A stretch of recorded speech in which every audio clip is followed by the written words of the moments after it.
हमरा 2000 3000 के काम न होई, हमरा वेतन 25,000 चाहिए। सुनी। नमस्कार, आप देख रहे हैं फर्स्ट लुक बिहार और मैं हूं राजेश।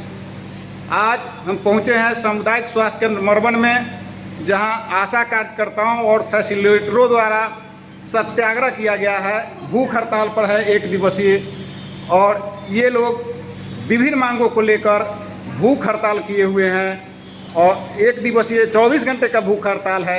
आइए हम जानते हैं इन लोगों की क्या मांगे हैं और क्यों भूख हड़ताल पर बैठे हैं। हमको 3 बात कहना है सिर्फ सरकार से। पहला बात ये है कि हमको जो बकाया पैसा है पहले इसका भुगतान किया जाए। अगर 1 सप्ताह के अंदर अगर भुगतान नहीं होगा, 1 मई से 10 मई तक हम लोग हड़ताल करेंगे।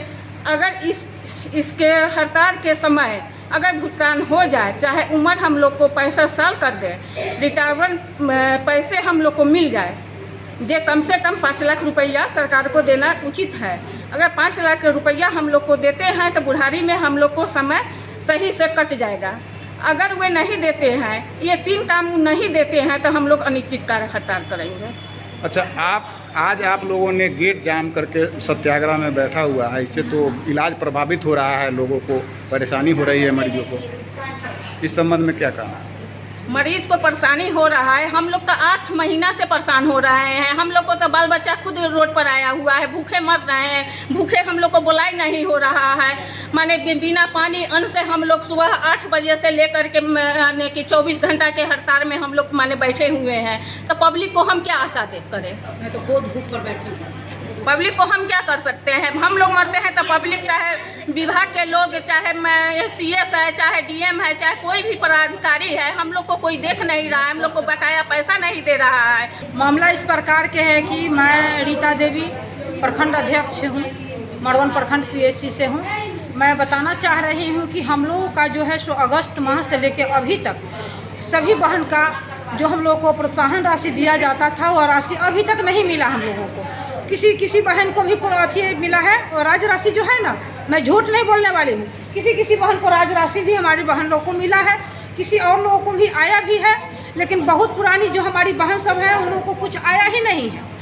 मैं बताना चाहती हूँ कि हम लोग दौड़ते हम लोग का हालत इतना ख़राब हो गया है, और टारगेट पर टारगेट इन लोग का पूरा हम लोग कर ही रहे हैं। काम बहुत वर्षों से करते मैं आ रही हूँ। मुझे कहना यह है कि हमारी जो हम लोग जो कार्य करते हैं, इसी PHC के कार्य पर आधारित हमारी सारी बहन हमारी इसी पर आधारित है। हम लोग के आज हम लोग भूख हड़ताल पर इसलिए बैठे हैं कि साफ हम लोग का लाला पड़ गया है। हर चीज़ के दैनिक स्थिति से लेकर के पूरा माने समझिए कि विभिन्नता स्थिति को हम लोग झेल रहे हैं। अब विशेष क्या मैं बताऊं, मैं सरकार से मैं आग्रह करना चाहती हूं। अभी तो मैं कुछ नहीं बोलूँगी कि हमारे नीतीश जी पद दूसरे सम्राट चौधरी जी को पदस्थापित किया गया है, वो अभी नए हमारे मंत्री बने हैं बिहार के, तो मैं उन्हें अभी कुछ अनाप शनाप मैं कुछ नारा लगाना नहीं चाह रही हूँ। अभी वो समझेंगे बुझेंगे, फिर मैं उनसे बात करूँगी। मैं कहना चाह रही हूँ कि पूर्व से भी हमारी बात हो रही है। हमारे जितने पदाधिकारी गण हैं, जो यहाँ से लेकर पटना तक के जो भी स्वास्थ्य विभाग के अधिकारी गण हैं, मंगल पांडे तक की आवाज़ जाना चाहिए। हमारी मांग इस प्रकार की है कि हम लोगों को तो जो बकाया है सो अविलंब हम लोगों का भुगतान किया जाए। दूसरी बात है कि हमारी जो बहन रिटायर जो हो जा रही है, 60 पूर्ते कर दिया जा रहा है। ऐसा कोई लेटर 65 साल में जब आंगनबाड़ी को किया गया है, तो हमसे सौतेलापन व्यवहार क्यों किया जा रहा है?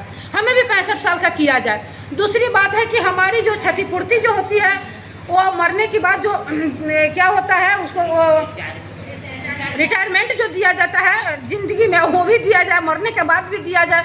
हम लोग के बाल बच्चे जो हैं सो हमारी जब आशा में काम करते हैं, तो उनकी पहचान होनी चाहिए कि हमारी माँ आशा में है, एक्सीडेंट कर गई या रिटायर होकर के या जो भी है, तो उनको भी एक निशानी गिफ्ट होना चाहिए। ऐसा होना चाहिए। बाद बाकी मैं सरकार से यह कहना चाह रही हूँ कि नारी के सम्मान करते हैं, अच्छी बात है, सिर्फ मुँह से नहीं, रजिस्टर्ड सा होना चाहिए। तो आपने सुना कि किस तरह आशा दीदी 1 दिवसीय उपवास पर हैं। अपनी मांग को लेकर इन लोगों का कहना है कि पिछले 8 महीने से इन लोगों को मानदेय या प्रोत्साहन राशि का भुगतान नहीं किया गया है, जिससे काफ़ी परेशानी है। भुखमरी के कगार पर ये और इनके बच्चे आ गए हैं। इन लोगों को काफ़ी परेशानी हो रही है। इन्होंने आशा व्यक्त किया कि इस बार प्रोत्साहन राशि भी मिलेगी और रिटायरमेंट के बाद पेंशन और रिटायरमेंट के बाद प्रोत्साहन राशि भी मिलेगी। यह इन लोगों का सरकार से मांग है।